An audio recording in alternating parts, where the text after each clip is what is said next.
So for me, it's about what do you already do in your classroom and what barriers do you see for your students at this point? And if you have a student that is leaving for part of that instruction, is there a way to have the student stay? So like we're talking, start from the ground up, right? Looking at your student schedule and seeing where in your instructional time the student can remain in your classroom. And of course, communicating with the staff that works with the student when the student is not in your classroom. How can we, as a team, have the student remain in the gen ed classroom for longer periods of time? What kinds of resources do you have that can help me support the student in my general education classroom? What are the possibilities for co-teaching?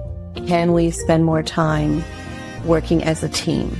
Or do you have resources that can help me teach the student while they're in my general education classroom? Hi friends, it's Tim Villegas. This is Think Inclusive. And who you just heard was Nicole Eredics. Nicole is an expert in inclusive education with over 25 years of experience. She holds degrees in elementary and special education and began her career as an inclusion teacher in British Columbia, Canada. As the founder of the Inclusive Class, she has implemented inclusive systems in over 150 schools across the U.S. since 2008. Her best-selling book, Inclusion in Action, is a key resource for educators. Currently, she is a national presenter and trainer for the Bureau of Education and Research and an education and ed tech consultant. Nicole's international experience in engaging presentations empower educators to create inclusive learning environments. Thanks so much for being here with us today. We appreciate each and every one of you listening to or watching Think Inclusive, MCIE's podcast that brings you conversations with people doing the work of inclusion in the real world. And while you're here, make sure to hit the follow or subscribe button wherever you are so you can keep getting Think Inclusive in your feed. In this episode of Think Inclusive, Nicole and I discuss her journey, the work she's doing with school districts to foster inclusive practices, and the growing awareness of diversity and personalized instruction. Nicole shared insights on how technology, including AI, are helping educators adapt lessons to meet diverse student needs, and the challenges posed by standardized testing and grading. She emphasized the critical role of administrators and benefits of co-teaching models. Nicole reminds us of the significant impact teachers have on their students' educational journey and encouraged educators to be a positive force in their students' lives. Before we get into my conversation with Nicole, I want to tell you about our sponsor for this season, IXL. IXL is a fantastic all-in-one platform designed for K-12 education. It helps boost student achievement, empowers teachers, and tracks progress seamlessly. Imagine having a tool that simplifies what usually requires dozens of different resources.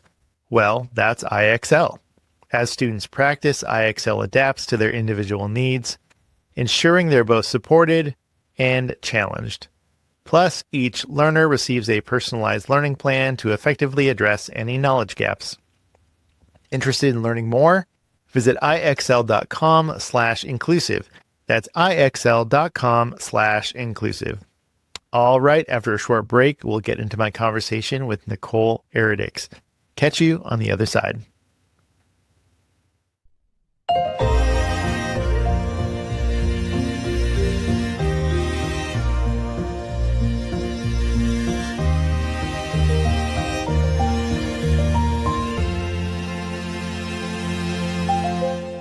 Yeah. Oh, you have your book back there. I do. Do you show the video of the? Video. Yeah. Oh, okay. There we go. That wasn't planned. That's pretty good. That's pretty good. I think we're gonna product placement. I think we're gonna start with that. Okay. Yeah. And Nicole Eredics, welcome to the Think Inclusive podcast. Thank you. It's a pleasure to be here.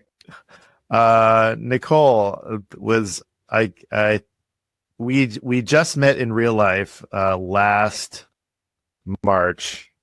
Yes. Oh, it was this March actually. Yes. Yeah. In 2024 in San Antonio at the CEC conference, and this is the first time we were like in the same physical space. Yes. Which was really cool. Which had been like, it was 10 years or something, right? Over a decade. Yeah. Over a decade for sure. And, back in the day, when I first started this podcast, you were my first official guest. That's crazy. Right? Yes, that is. Yes, it was. Yeah, that was fun. And I had been on your podcast, The Inclusive Classroom. That's right. Yeah. We did that podcast for a couple of years. I think you were on a couple times, actually. I think you're right. Yeah. One of our repeats. You were on repeat. Yes. And we've both gone on to do really cool things. You wrote Inclusion in Action, which is in your background. And what else is going on? Because I know when we talked, you kind of filled me in on what's happening in your life, but I'd love to know if people have not followed you, like what's going on, what's happening in your world. Yeah, no. Lots of great opportunities really came out of just doing the podcast and connecting with people and like yourself and other people who are, advocating for inclusion. And so over the years, as my network has really grown, and through that, I've had an opportunity to connect with teachers and go to different parts of the country and see how, what's happening with them and what inclusion is like in their settings. So it's really, most of my time now is spent working directly with school districts and organizations, supporting their inclusive practice. And outside of that, I'm enjoying the empty nest lifestyle. Yeah. Because both of your kids are off, and you have, I think, graduated college, right? Mm-hmm. Yeah, both of them have graduated and are, very successful, both of them. And so it's they are not living at home anymore, or even in the area. So I get to travel and see them. So yeah, I'm busy, I guess you would say. I'm busy going all kinds of different places. Okay. and connecting with people. And so what I'm hearing is that you're open for, being hired as a consultant. Is that right? Yeah, that's typically what happens is that people will reach out and, they have an issue that they're trying to solve or would like to know more about inclusion. So I will definitely and happily support them in that process. So it's really nice because I feel like I get to have the boots on the ground type experience now. Yeah. Whereas in the earlier days, it was more just connecting via online or, through blogging and Facebook and whatnot. But now it's actually more. Right. Do you do much blogging anymore? I think I'm still subscribed to your inclusive classroom blog. Yes. Whenever you have an update, I get an email. So that's funny. I don't. I don't. I don't know what happened. It just kind of, you work at something for a long time. It's nice to take a little bit of a break from that and hit the reset button. So it's still there, though. I still get a lot of visitors coming to the blog, and it's interesting. I get a lot of comments still, which is nice to be able to see that engagement. Right. Yeah. Remember when we put comments on blogs? Right. I guess people can still do it. They do. Shockingly, they do. It really is. Yeah. It really is. I feel like my whole relationship with social media and blogging has just gone through this complete, like, Yeah. It's just full circle, when I first started, it was all about, being a blogger and getting, connecting with other bloggers and kind of supporting each other and going back and forth and like guest blogging and blog swaps and all this stuff. And now I'm going through the same thing with podcasting, like guest podcasting, promo swaps, connecting with other podcasters. It's like, it just goes around again. Yeah. I mean, it did a really good job of getting people connected initially, I think, just kind of being able to meet with people that are really in so many different places. And it has evolved. It's evolved to other different platforms. And I see a lot of the newer, I wouldn't say newer, but I guess, the up and coming generation of inclusion advocates are using other platforms like TikTok and Instagram. And I haven't waded into those waters really yet. I'm still old school. Yeah, me too. Me too. The most that we do is we'll cut up video clips, which you will probably be on eventually. A cut of the podcast interview, and then we post that to Instagram. But I don't do as much me talking to a camera type of thing. Right. I'm not as comfortable with that, although I've gotten a lot better at that now that this podcast is video. So I would love to know, because since you're working with districts all around the country, kind of like your general sense, and where do you feel like the field of education has made growth? Because we've both been doing this for a long time, but you've been in classrooms, you've been talking to teachers. Where have you seen the growth happen in the field? That's a really good question. And honestly, I've seen a lot of positive growth over the last few years.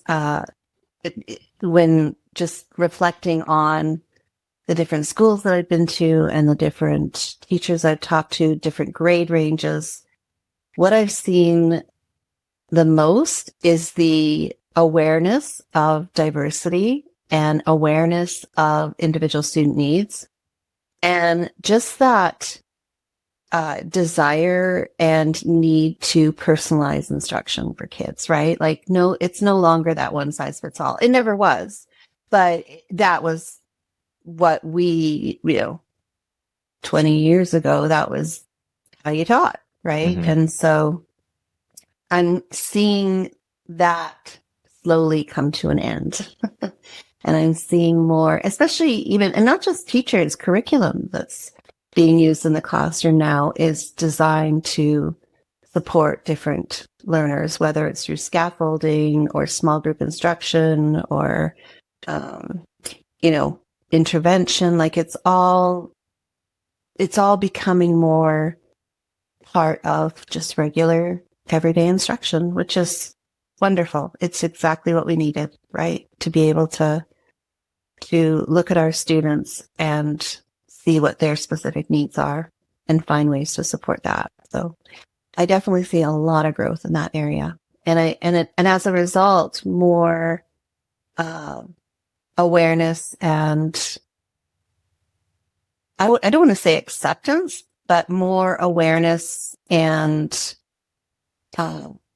willingness to bring students of different ability levels into the classroom as well, and to engage them in our general education classrooms. So, and just a lot more resources overall, with the explosion of all of the websites like Teachers Pay Teachers and all of those different websites, and AI has just really created a large pool of resources for teachers to use to support that instruction.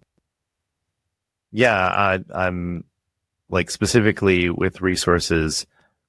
I feel like just in the last 2 to 3 years, there's been uh, a greater number of books about inclusive education practices, like Yeah. specifically helping schools and districts implement these practices. And I've never, you know, when we both were starting blogging, right? No. It wasn't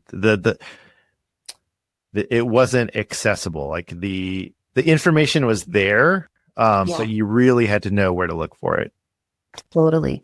And even if some of today's resources or instructional materials or strategies are not specifically labeled inclusion or inclusive practice, they still facilitate inclusion, right? Like, again, going back to that scaffolding and going back to the different ways of like UDL, for example, incorporating that into lesson planning. More and more teachers are aware of universal design for learning, which is an inclusive practice, right? Mm-hmm. So yeah, I feel like there's been a significant growth in how teachers are working with students and what they're using to work with students that facilitates greater inclusion overall. Mm-hmm. What about challenges? Are there any things that stick in your mind that's still things that are challenges? Yeah, I mean, we're still working within a very rigid system that believes in standardized testing and promotes certain student strengths and has a hard time recognizing other, skills that students may have. I think we're still challenged to get the technology into the classrooms, even though we're come out of COVID and students had access to technology. It's still a challenge to have that available in classrooms and have access to the learning platforms that could be used. And I think too, just the whole grading system, going back to what we're working with, this rigid structured system that we're in, the grading often presents a problem, especially when we're talking about inclusion at the high school level. How schools are adapting their grading programs and systems to support students who are on modified programs or, receiving individual education that might not be what we would typically have in a high school setting. So yeah, those are the kinds of challenges we still see, or that I still see, and just supporting overall mental health is still a big issue too. So, but yeah, I'm encouraged. I see a lot of opportunity for growth, and I see a lot of awareness of what those challenges are. So it's not like they're oblivious to it. They want to know how to work with what they have. So yeah, it's inspiring. Yeah, that's a good point about you talked about grading, and we had Thomas Gusky on.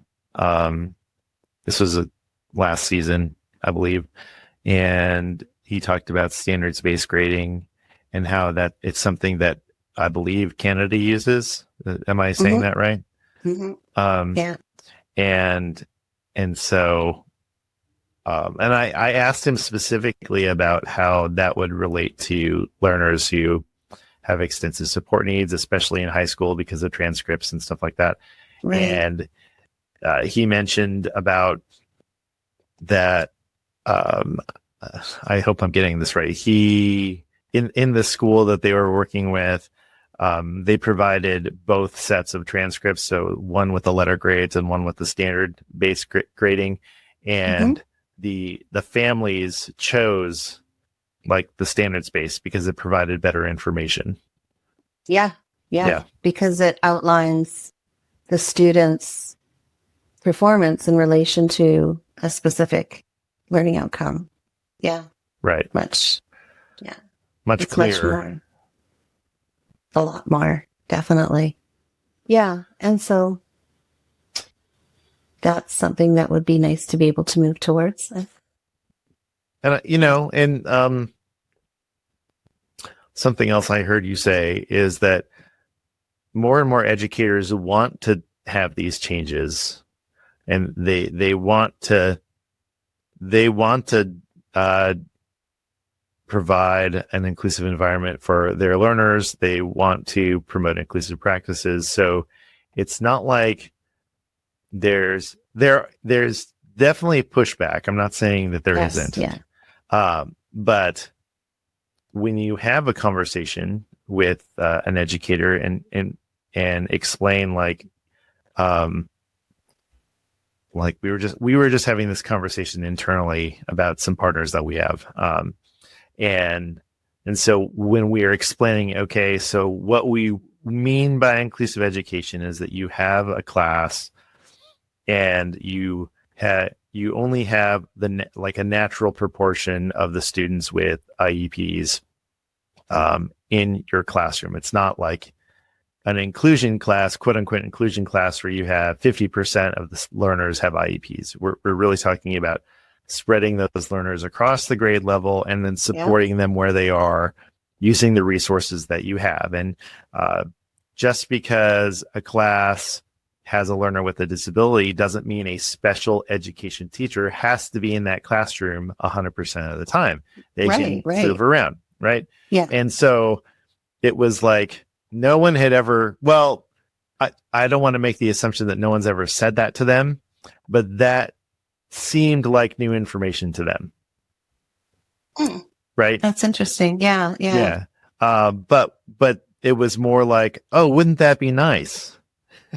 Oh, okay. And so, I think it's more like I've always felt like we've had this kind of communication and messaging issue with inclusive education. It's like when we say inclusive education, people often think and hear something that we're not actually talking about. I totally agree. But I think too, a lot of that lies in the message that and the words and what we as inclusion advocates do and say, because I think a lot of times there is this conversation about inclusion and what inclusion means. And people totally, they're on board with that. I mean, who doesn't want social equity and academic equity? Like who, as educators, people are on board with that.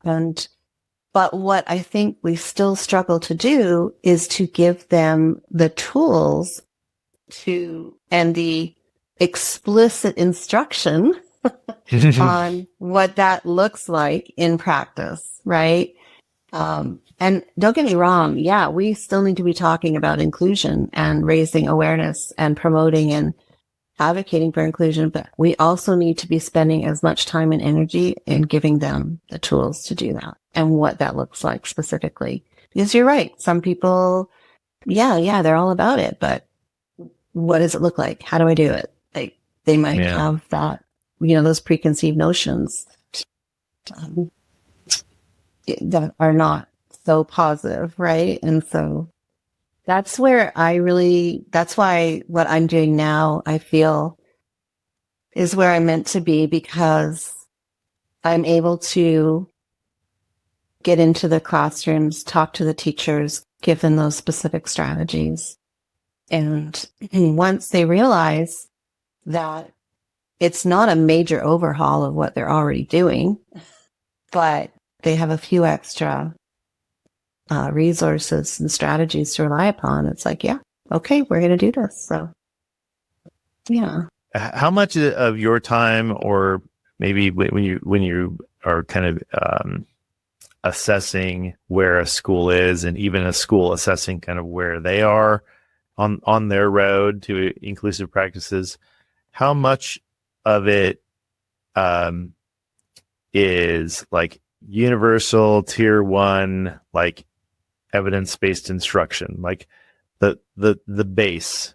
Like, are you seeing really good tier 1 universal instruction, or is the lack of that kind of causing the more kids being referred to special education? Does that make sense?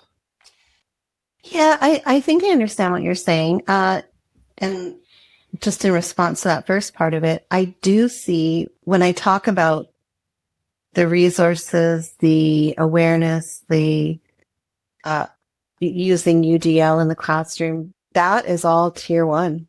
Mm-hmm. That's where I do see growth and strength in that core instruction, in terms of how teachers are addressing barriers that are classroom wide, right? And are presenting material so that the most amount of students can access it in the classroom in that core instructional time. So, and again, going back to different types of curriculum and programs and all the different pieces that go into instruction, that material too is also becoming a lot more, I guess it's more tailored to supporting students of different needs in the classroom. So yeah, and then, up from of course, when you get into the more specialized, student instructional time, like the tier 2 and tier 3, of course, they're very well versed in those strategies, specialized instruction and all those different strategies for students. So, and then of course too, I'm seeing as a result, more co-teachers, right? That are supporting students who are receiving tier 2 and tier 3 instruction directly in the general education classroom with a gen ed teacher. So that's been really interesting to watch as well, that growth. And yeah, I've really enjoyed that piece. Yeah. Yeah. And hopefully less talk about where the kids are on the tiers. That's often where when I'm talking to teachers, sometimes it's, tier 1, tier 2, tier 3 kids. Right. Instead of like the instruction or the intervention. Right. Exactly. Yeah. I mean, but I think as educators, we sometimes gravitate towards labels just to kind of organize all the different pieces in our heads too, right? That's where our kids are at and what they're doing. And it's again, using that inclusive language and promoting it and talking about it. And in addition to all of the other pieces of talking about inclusive practice, it comes back to the language too. Yeah. Yeah. What about your experience with the administrators and school leaders or district leaders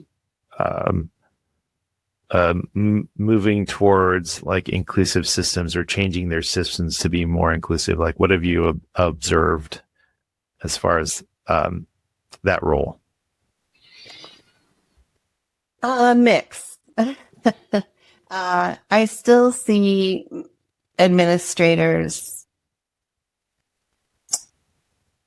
maybe trying to make inclusion still fit into a specific system or specific district process, right? Which, as administrators, that's part of their job, is to make sure that their school is following district protocol and all those. But I still see, and I also see administrators who may not be as informed as classroom teachers on inclusive practice. So that's the other interesting piece for me, to talk to some administrators and realize what their understanding of inclusion is and what it looks like. So, and I'm not, there's a lot of very supportive administrators and district personnel who are working really hard to change the processes in their district. I definitely see a mix more so than with educators. There's more of a, they kind of know what they should be doing, but not really sure how it's going to fit into what their district protocol is. So Right. I think that is probably the next frontier, working with administrators and district personnel. Because I think, teachers in general, they want to educate. They want to support student needs. Just often myths and misunderstandings and the lack of resources get in the way. Yeah. And I think we're breaking down. And, depending on their situation too, a lot of times they're, when they're vocal about, well, this student can't or shouldn't be in my class, it's really about them not feeling like they can support them. Exactly. Right. So it's like there is a certain level and like kind of just baked in ableism that we have in our school system just because of the way that it's set up. But the teachers are mostly like expressing frustration that they're not able to support the learner. And so logically for them, it's like, well, they probably can be supported somewhere else. Right. So, I can't do it, but maybe somebody else can. The fallacy of that is though, that they won't be supported there either. Right. Yes. Have you seen the classrooms? Yeah. Wow. I know. And I was talking to a friend yesterday and she was, her kids are school age now. So she's kind of relating more to inclusion and what that means and the work I'm doing. And she was asking about the difference between special education and general education classrooms. And she was kind of commenting on what she's observed in terms of special education as a parent going into the classroom and volunteering and just the wide range of abilities, all the different, the different needs and even the bodies in that classroom, the adults versus the kids. And it's just a real mix. And so she was commenting on how that would impact student learning. So yeah, I agree. Yeah. It's, teachers, gen ed teachers just are, again, back to that, I don't think that it's not that they don't want to do it. I think that they just don't really know how and what that looks like in practice. Yeah. Yeah. And going back to what you were saying about like, what special education classrooms actually look like. If there is a space where another child can go, then people will send them there. Right. So, right. So that is to eliminate that. Right. So that's kind of the problem. And, and we've been talking about this for a long time. But when you have special education classrooms, especially when they're tied to a program, like a regional program or community program, or this is our autism program, and everyone that has this diagnosis can be supported here. Well, then that takes the pressure off of general education teachers to provide that support. Right. Yeah. When they really should, Completely. we need to support general ed teachers to support learners on the autism spectrum. But when you have a program, it's like, well, why wouldn't they go to the program? Right. And I can completely attest to that. When I was teaching in the school district that I was most recently in, and it was fully inclusive at the time. Still is. There was we didn't have those programs. We didn't have a special education program, right? So when you are working with a student in your classroom, you aren't thinking about, oh, I've got to get them out of here. They've got to leave. They can't be part of my class. I can't work with this student. It was non-negotiable because that program didn't exist. So what ends up happening is that you end up bringing together your team, right? Your your, we call a resource teacher or learning support teacher who has got that special education background, administrator, other teachers at that grade level, and you bring them together and you start to problem solve, right? And you start to figure out, okay, how are we going to make this work for the student? Because you don't have that option of, I mean, in highly specialized circumstances, there were programs that were highly specialized, and it took a lot for a student to move from the gen ed classroom into that specific program, and it didn't happen often. So it was just, that was off the table. But yeah, when you don't have those classrooms that exist for students to go to, then you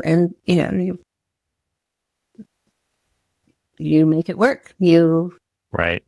work with your team and your resources to make it happen. So yeah, that's definitely, having that option definitely doesn't do inclusion justice in that sense. No. And then you have, I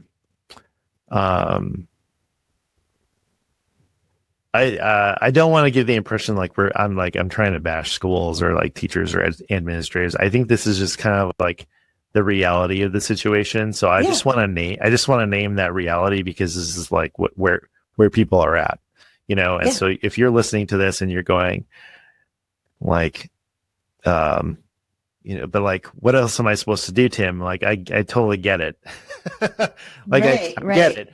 And I've been there. And we've observed this. But I just want to name that, especially in the larger school districts, that they typically have like an abundance of programs, right? So you have a very large district, and when you have a large district, that means there's more money, and the more money that your district has, it feels like they put that into programs. And so you have all of these different kinds of programs: an autism program, an ID, an intellectual disability program, a behavior program. And so now there's it's a menu of options that like, we're going to serve everyone, and however they need. But when you have so many options, right, you tend to over program. Right. When you're not actually meeting the needs of the learner, you're just kind of trying to group people so that it's, that you can serve learners efficiently, but it doesn't seem to work out that way. No, on surface, it feels like you're relieving that pressure on that, the general education classrooms, and you're relieving the pressure of supporting students with specialized needs. But in the end, what's its purpose, right? What's it really doing for kids? And there are unique circumstances where kids do need some type of specialized support, but it's not meant to be a place where they spend all of their time, right? It's a place to be used carefully and selectively. So yeah, no, I that over programming, you've seen that so many times. Yeah. So I guess if you're feeling like this is describing where you are, I'm wondering if we could talk and kind of just wrap up our conversation about maybe some solutions. Like, what can people do, right? What can people do to move inclusive education forward wherever they are, whether if they're in a district that's not inclusive, or maybe not as inclusive as you'd want, and just maybe some words for the future.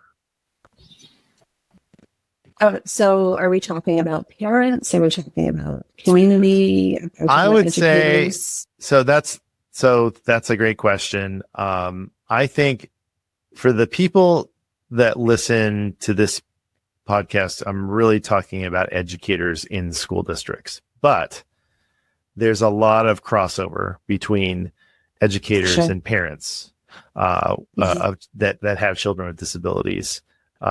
So I think maybe let's first talk to educators in school systems. So for me, it's about what do you already do in your classroom and what barriers do you see for your students at this point?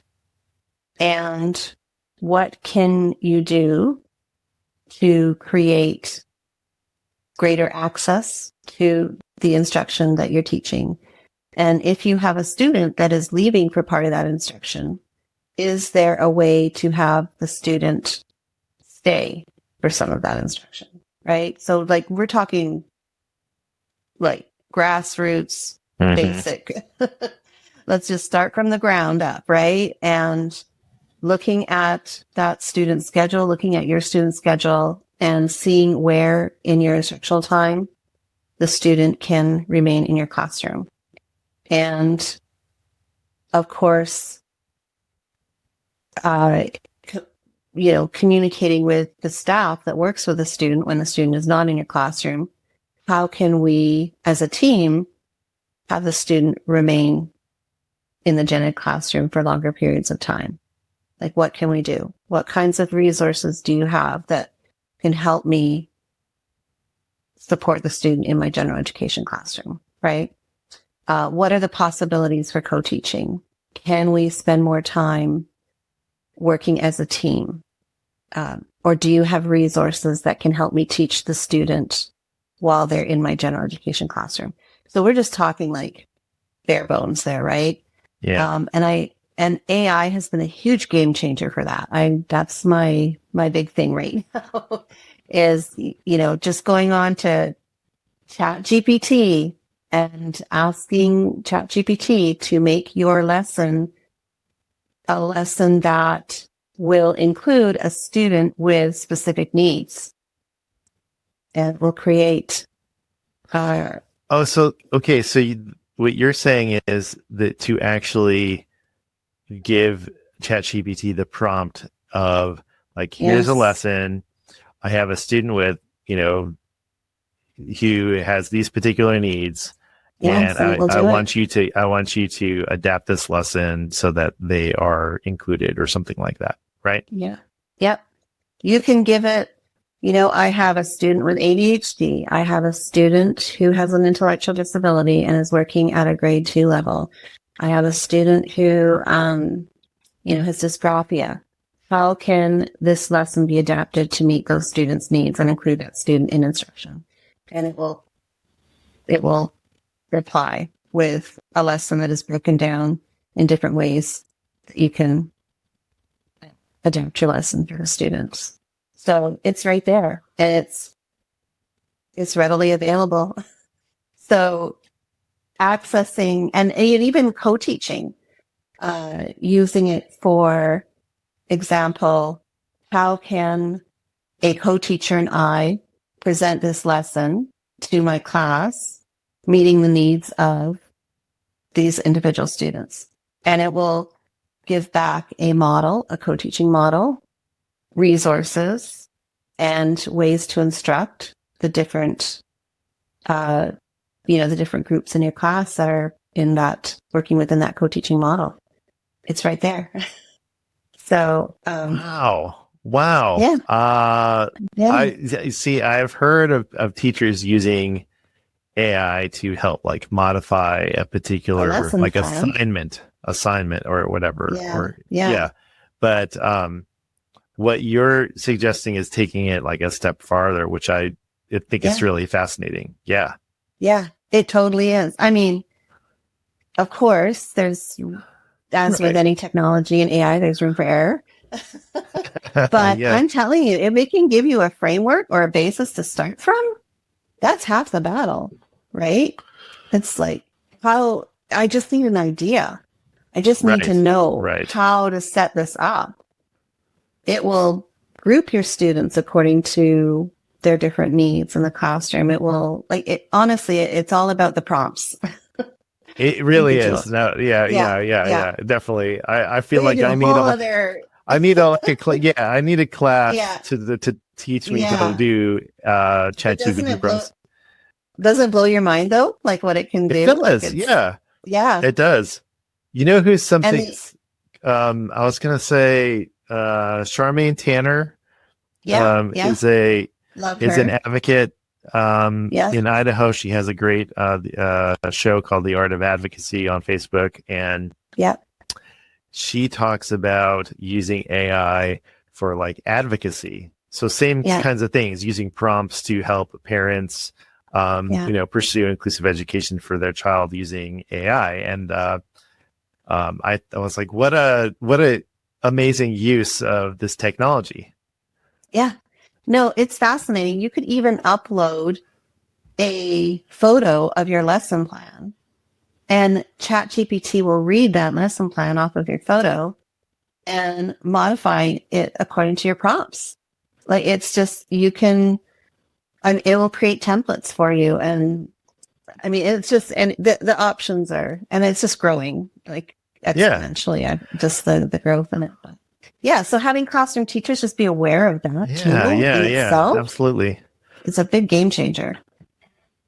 That's great.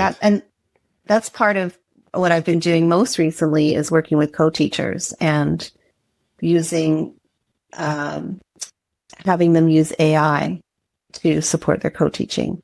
So that's been fun. Having, just, engaging them in that process and then having them see how, wow, this is just, it's right here. Yeah. The information is right here. So yeah, it's been fun. That's great. I love that. So thank you for sharing that. And I hope that gives people some ideas and hope for the future as we all are trying to figure out how to best support learners in inclusive classrooms and schools. Any final thoughts before we go to our last segment? Anything that you think teachers need to hear as we are headed into 2025? Just remember your impact, whether it's providing accessible curriculum or promoting social emotional wellness in your classroom. It really, students look to you, right, for ways in which they can interact and engage with others and learn. And I think that you play a big role in setting the tone for your students' educational journey. And just, that just remembering that you do have a significant role in how they are, what their school experience is. So yeah, remaining that steady, positive influence, I think is key. And other students see that too and see how you engage with various students in your classroom. And so they emulate that too, naturally. Right. Yeah. Yeah. Well, thank you for that. I appreciate that. Are you up for a mystery question? Oh my goodness. Do you know, Okay. when I say, do you know what I'm talking about? No, I don't. Okay. So this is no. Okay. This is something I started doing last season. For the last question of the episode, I have a stack of prompt cards, and I pull up a prompt, a question, and we both answer the question. So it's either usually pretty light. Sometimes they get a little deep, but we'll see. We'll see what happens. Okay. All right, here we go. Have you ever been kicked out of anything? If so, what? Let's see if I can get that on the camera. Can I get it on the camera? Blurry. Hold on. There we go. Oh, there. Have you ever been kicked out of anything? If so, what? Have you ever been kicked out of anything? Oh my gosh. I was just talking about this the other day, actually. Oh, I was reading a story. I do have a story. All right. I'm ready. I've been kicked out of a campsite in the Okay. middle of the night when we were camping. Yes, years ago. It's just so random. But we decided we would go camping for the weekend. And we went with some friends and we got all set up. You know what it's like to go camping, all the gear you got to pack up and everything that's, go buy food and all that kind of stuff. And then we got to the campsite and we got set up and got all of our gear out. And we were younger, so we were enjoying our evening. Uh-huh. And one of our friends decided to take it upon himself to go and make sure that everybody in the campsite was having a good time and safe. So they wandered off and got up to no good, I'm assuming, because he was brought back and we were told to take him home, which meant that we had to pack up. So we packed up our campsite at midnight and much to our disappointment and had to take our friend back home. So yes, that was not fun, but we look back on it now, we laugh, right? But just the whole idea of getting set up and then our weekend was ruined and Oh no, I know. it was a whole thing. Oh, that's a great story. And I go ahead. What have you been kicked out of? Well, that's the thing is I honestly cannot remember a time that I've been kicked out of anything. I feel like there are times where I should have been kicked out of places. I'm just remembering I used to go to a lot of like rock and roll shows, like punk rock shows. And so I feel like, probably could have been kicked out of places for being, I don't know, obnoxious or like enjoying yourself, mosh, doing a mosh pit or whatever. Mosh pit, yeah. And I probably should have been kicked out of movie theaters because I definitely snuck into movie theaters, and then also gone to like I was underage and went to like R-rated films back in my younger days. Yeah. But never got caught. So you were lucky. Apparently, I cannot think of a time where I've been kicked out of anything, but maybe it just hasn't happened yet. Right. There's still plenty of time. There's still time for me to get kicked out of something. And then you'll have to let me know what it was. Yeah, I'll do an update. To this. Exactly. See, I feel like I learned my lesson back then, and I was like, oh, first of all, be careful who you go camping with. Yes, be careful who you associate with. Oh my goodness. Yes. Don't go camping with friends that are no. Yeah, they are going to get you kicked out. Anyway, okay. Well, thanks for sharing. Thank you for sharing. I appreciate you playing along. Nicole Eredics, thank you so much for being on the Think Inclusive podcast. We appreciate it. My pleasure. Thanks for having me. It was wonderful. Great talking to you. That's all the time we have for this episode of Think Inclusive. Now, let's roll the credits. Think Inclusive is brought to you by me, Tim Villegas. I handle the writing, editing, design, mixing, and mastering. This podcast is a proud production of the Maryland Coalition for Inclusive Education. Our original music is by Miles Kredich with additional tunes from Melody. A big shout out to our sponsor, IXL. Check them out at ixl.com/inclusive. We truly appreciate each and every one of you who tunes in. We'd love to hear how you're using these episodes. Are they part of your teaching toolkit? Are you sharing them with school administrators? Drop me a line at tvegas@mcie.org and let me know. And hey, if you're still around with us this far into the episode, it probably means that you love Think Inclusive and the work MCIE is doing. Can I ask a small favor? Help us keep the momentum going by donating at our website, mcie.org/donate. Just click the button at the top of the site and ship in $5, $10, $15, $20. It would mean the world to us and the children in the schools and districts we partner with. Thanks again for your time and attention. And remember, inclusion always works.